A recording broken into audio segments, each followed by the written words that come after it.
Every city you've ever lived in or driven through has been meticulously planned out thanks to city planners, a position that is crucial to every local body of government. Our Nixon Norman is live here in the studio. She spoke with Madison city planner earlier today. Nixon, tell us more about the process of planning. Kenesha, I sure did. And from contract bidding to land use to keeping the standard of living up to par, city planners have quite the job. I was able to talk more in depth about the actual process of city planning with the City of Madison's planner. Let's watch. City planners, often called urban planners, are in charge of developing comprehensive plans and designs for the use of space within cities, towns, or developments.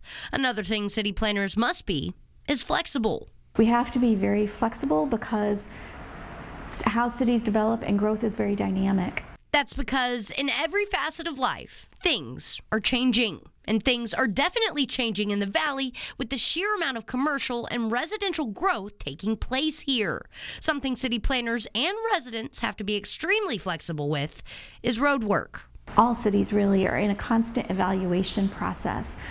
You'll have your transportation plan that might identify the projects that you want to do, but then development may change. You may have development occur someplace that you really weren't expecting it.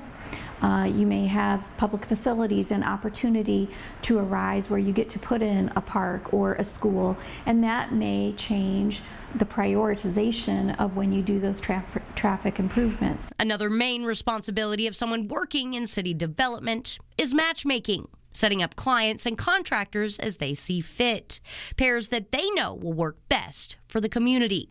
They often do work with school systems, helping them navigate important and oftentimes costly infrastructure decisions. Well, the school district is a separate entity from the city. We work, very closely with the school district in keeping them apprised of growth and where we see that growth occurring. But yes, they're looking at student projections. In fact, we give them updates on residential development on an annual basis. And then we also try to help them to locate school property if they're looking for a future school site.